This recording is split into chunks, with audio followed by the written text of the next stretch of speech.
ജമാഅത്ത് ഇസ്ലാമിയുടെ രാഷ്ട്രീയ പാർട്ടിയായ welfare party UDFന് നൽകിയ പിന്തുണ അത് LDF ആയുധമാക്കി മുന്നോട്ട് പോകുന്ന സാഹചര്യമാണ്.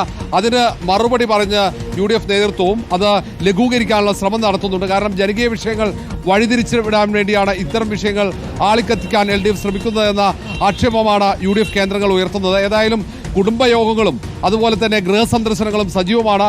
പ്രത്യേകിച്ച് ഇന്ന് അവധി ദിവസം കൂടി ആയതുകൊണ്ട് നേതാക്കളൊക്കെ വീട് വീടാന്തരം കയറി മുന്നണികൾക്ക് വേണ്ടി വോട്ടുറപ്പിക്കുകയാണ്.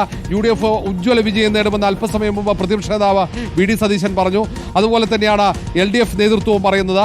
ആര്യാടൻ ഷൗക്കത്തും M സ്വരാജും PV അൻവറും തുടങ്ങിയ എല്ലാ സ്ഥാനാർത്ഥികളും സജീവമായി തന്നെ ഭവന സന്ദർശനവും മറ്റ് പ്രചാരണ പരിപാടികളുമായി മണ്ഡലത്തിൽ ഉടനീളമുണ്ട്.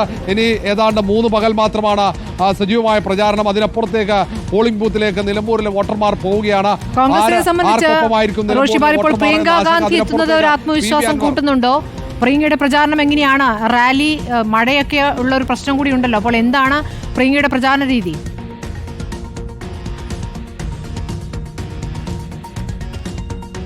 സ്മൃതി, ഇന്ന് നിലമ്പൂർ മണ്ഡലത്തിൽ 2 ഇടങ്ങളിലാണ് പ്രിയങ്ക ഗാന്ധി പ്രധാനപ്പെട്ട 2 റാലികൾ അഭിസംബോധന ചെയ്യുന്നത്.